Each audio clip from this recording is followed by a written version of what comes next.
সেটা হচ্ছে কন্ডম। পেঁয়াজ, রসুন, আদা, চাল প্রায় সবই আসে ইন্ডিয়া থেকে। আর কি দিয়েছিস? উগান্ডা আলম, মানে হিরো আলম আর শাহাদাত পাগলা। আসতেছে কিটক্যাট, ডেইরি মিল্ক, পার্কি, কিন্ডার জয়, সরিজ আছে, জুয়েলারি আছে, বিভিন্ন রকম ফলমূল আছে। ইভেন আমাদের জীবন রক্ষাকারী নিত্য প্রয়োজনীয় অক্সিজেন আমরা ইন্ডিয়া থেকে ইম্পোর্ট করি। বাংলাদেশ আবার টপিক, আবার বাংলাদেশ, মানে বাংলাদেশের পাবলিক তো শোধরাবে না। এখন একটা বাংলাদেশের নিউজ রিপোর্টার আছে যে এখন সে একই জিনিস চালু করেছে, আমরা কি পয়সা দিই না, এটা ওটা আলু কিনে না হলে অন্য জায়গা থেকে নিয়ে আসবো। তো দেখা যাক সেই বাংলাদেশি রিপোর্টার ভাইটা কি কথা বলেছে, আর তার উত্তরটা আমি দিচ্ছি। কিমাকার যে ডিসিশনটা মনে হয়েছে সেটা হচ্ছে দার্জিলিং এ বাংলাদেশি পর্যটক যারা তারা যদি সেখানটায় ভ্রমণে যান তাহলে সেখানটায় তাদের জন্য পার্টিকুলার একটা হোটেল কর্তৃপক্ষ, এবং তারা এটা শুরু করেছে, হয়তো এটা বাড়বে আরো, তারা হচ্ছে কোনো ধরনের রিজার্ভেশন রাখবে না। মানে আমার কোনো দলকে যদি পছন্দ হয় অথবা কোনো দলকে যদি অপছন্দ হয়, আমি আমার মত প্রকাশ করব, আমি আমার সোশ্যাল হ্যান্ডেল স্ট্যাটাস দিব, এটা তো হয় আমার ব্যক্তিগত ব্যাপার। ইন্টারেস্টিংলি আপনারা দেখেন আজকে আমার স্ট্যাটাস দেওয়া হয় যে তাদের পেঁয়াজ খেয়ে চাল খেয়ে আমরা বেঁচে থাকি। বাংলাদেশের মানুষ কি বিনা পয়সায় শীত পেঁয়াজটা খায়, চালটা খায়? আমরা তো সেটা কিনে আনি ভাই। বেশি আলবাল বকলে না কানের গোড়া একটা থাবড়া মারবো। না, একদম একদম তোমাদের যাদেরকে মনে হবে তোমরা তাকে সাপোর্ট করবে। যদিও ভিডিওতে বলা হয়েছিল যে তোমরা কাকে সাপোর্ট করছো সেইটা নিয়ে কোনো বড় কথা না, তোমরা সাপোর্ট যাকে খুশি করতে পারো। তোমরা তো কলা গাছকেও সাপোর্ট করো, তোমরা তাকে সাপোর্ট করতে পারো, সেটা ফ্যাক্ট নয়। ফ্যাক্ট যে তোমরা ভারতকে শত্রু দেশ বলেছো, যে ভারত তোমাদের শত্রু। কেউ মানে ভারত হেরে গেলেই তোমরা খুশি, ভারত হেরে গেলে তোমাদের ঈদ, একই কথা বারবার ধরে বলতেও ভালো লাগছে না। কি বলছো যে দার্জিলিং এ কিছু হোটেল আছে যারা বাংলাদেশকে বয়কট করেছে বা বাংলাদেশের পাবলিককে বয়কট। তো ভাই তোমাদের যদি সোশ্যাল মিডিয়া যদি তোমাদের পার্সোনাল বক্তব্য তোমরা শেয়ার করতে পারো, তোমাদের পার্সোনাল মতামত তোমরা, তুমি ভিডিওতে বলো তুমি কারো দাস নও, তোমরা কারো গোলাম নও, ঠিক আছে? সেরকম ভাই যার হোটেল সে তো সেরকম ভাই ব্যবহার করবে না, সে তো সেরকম ভাবেই ব্যবহার করবে। যার হোটেল সে যাকে মন যাবে, যে দেশের পাবলিককে মন যাবে তারা তোমার সাপোর্ট করবে, বুকিং দেবে, নাহলে বুকিং দেবে না। এতে তোমার তো ওখানে অত হাগার কিছু নেই, তোমার তো হাগার কিছু নেই যে কেন দিচ্ছে না, কি জন্য দিচ্ছে না, বয়কট বাংলাদেশ। ভাই বয়কট বাংলাদেশ তোদেরকে মানে তোমাদেরকে বয়কট করার কিছু নেই, তোমরা এমনি বয়কটই হয়ে আছো। আর বন্ধুরা, বাংলাদেশে কেউ ছোটো ভাববে না, ঠিক আছে? ভিডিও আমার না আমাদের অনেক ইউটিউবার আছে, ছোটো ছোটো ইউটিউবার আছে, বড় ইউটিউবার আছে, যারা বাংলাদেশকে বলছে, তোমরা বাংলাদেশকে ছোটো ভাববে না, কারণ ওটা এমনিতেই ছোটো। এই তো এইটুখানি, ইত্তুসা এইটুখানি, ঠিক আছে? আর কি বলছো তোমাদের, আর তুমি কি বললে যে তোমরা চাল পেঁয়াজ নাকি তোমরা পয়সা দিয়ে কেনো, ঠিক আছে? তোমরা না অন্য দেশ থেকে কেন, তাই তো?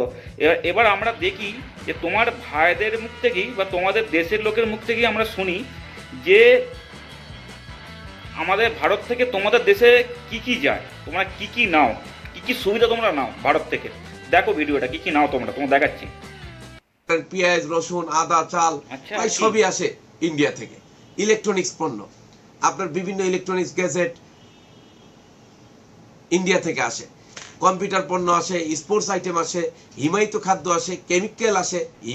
ফলে ওই শিল্প এবং শিল্পের কাঁচামাল ইন্ডিয়া থেকে আসে। তাহলে বিভিন্ন মেশিনারিজ ইন্ডিয়া থেকে আসে।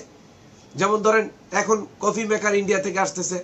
এই যে কাপড়, আমরা যে দামি বিভিন্ন ধরনের কাপড়গুলা ইন্ডিয়া থেকে আসতেছে। তারপরে কাপড়ে ব্যবহৃত লেস, ফিতা, পাথর, এগুলো ইন্ডিয়া থেকে আসতেছে। মেয়েদের থ্রি পিস আসতেছে, শাড়ি আসতেছে, শাল আসতেছে, চাদর আসতেছে। আইটেমগুলো আমরা বলছি। পোল্ট্রি এবং ভেটেরিনারি শিল্পে ব্যবহৃত ওষুধ এবং সাপ্লিমেন্টারি ফুড, এটা মূলত ইন্ডিয়া থেকেই সবচেয়ে বেশি পরিমাণে বাংলাদেশে আসে। এবং আরেকটি ব্যাপার হলো বিভিন্ন বেবি আইটেম, চকলেট আসতেছে, কিটক্যাট, ডেইরি মিল্ক, পার্কি, কিন্ডার জয়, সরিজ আছে, জুয়েলারি আছে, বিভিন্ন রকম ফলমূল আছে। ইভেন আমাদের জীবন রক্ষাকারী নিত্য প্রয়োজনীয় অক্সিজেন আমরা ইন্ডিয়া থেকে ইম্পোর্ট করি। ভারত সরকার এত কিছু দিয়েছে, এমনকি অক্সিজেনটা পর্যন্ত দিয়েছে, অক্সিজেনটা পর্যন্ত। কিন্তু যেটা ভারত সরকার দেয় না সব থেকে ভুল করে, সেটা হচ্ছে কন্ডম। ওটাও দেওয়া দরকার ছিল। ইরে যারা এরকম কমেন্ট মারছিস, হ্যাঁ, যারা কমেন্ট মারছিস, যারা এসে ইউটিউবে গালাগালি পাচ্ছিস, হ্যান ত্যান, এই ও হ্যাঁ ও অনেক ফালতু ফালতু গালাগালি পাচ্ছিস, পাগলা চোদারা, সব কিছুই তো নিয়েছিস। তোরা কি দিয়েছিস? 2 গাড়ি ইলিশ মাছ, তাও শুধু আমরা ওয়েস্ট বেঙ্গলের পাবলিকরা খাই, এদিকের পাবলিকরা খায় না। আর কি দিয়েছিস? উগান্ডা আলম মানে হিরো আলম, আর শাহাদাত পাগলা, তোদের